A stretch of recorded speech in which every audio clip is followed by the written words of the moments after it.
اعوذ باللہ من الشیطان الرجیم بسم اللہ الرحمن الرحیم السلام علیکم ورحمۃ اللہ وبرکاتہ۔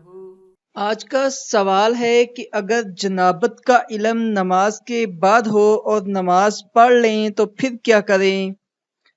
امام نے حالت جنابت میں جماعت کروا دی اور اسے بعد میں علم ہوا تو وہ غسل کر کے تنہا اپنی نماز لٹائے گا۔ سلیمان بن یسار رحمہ اللہ فرماتے ہیں، عمر بن خطاب رضی اللہ تعالی عنہ نے لوگوں کو نماز فجر پڑھائی، پھر جرف میں اپنی زمین کی طرف گئے تو انہوں نے اپنے کپڑوں میں احتلام کے نشانات دیکھے۔ فرمانے لگے، جب سے ہم چربی استعمال کرنے لگے ہیں تب سے رگیں بہنے لگی ہیں۔ پھر غسل کیا اور اپنے کپڑوں سے منی کو دھویا اور نماز دہرائی، لیکن واپس آ کر مقتدیوں کو نماز دہرانے کا نہیں کہا۔ اور آج کا دوسرا سوال ہے کہ اگر زیادہ غسل جمع ہو جائیں تو پھر کیسے ان کو ادا کریں یا وہ غسل کریں؟ اگر کئی غسل اکٹھے ہو جائیں تو سب کے لیے ایک ہی غسل کافی ہے، کیونکہ مقصد تو طہارت حاصل کرنا ہے اور وہ حاصل ہو جائے گا۔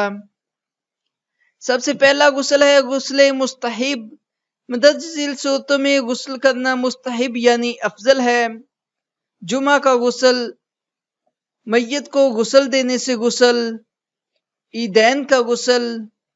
جمعہ والے دن غسل کرنا افضل ہے، اور چونکہ یوم جمعہ کو عید قرار دیا گیا ہے لہذا عیدین والے دن بھی غسل کرنا افضل ہے۔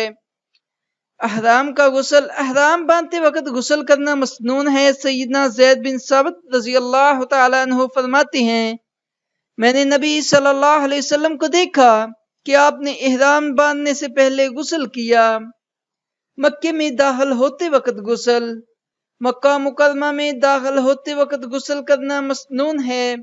نافع رحمہ اللہ فرماتے ہیں، سیدنا عبداللہ بن عمر رضی اللہ تعالی عنہ مکہ میں داخل ہونے سے پہلے ذی طویٰ میں رات بسر کرتے، حتیٰ کہ صبح نماز پڑھتے اور غسل کرتے، پھر مکہ میں دن کے وقت داخل ہوتے اور فرماتے، نبی صلی اللہ علیہ وسلم ایسے ہی کیا کرتے تھے۔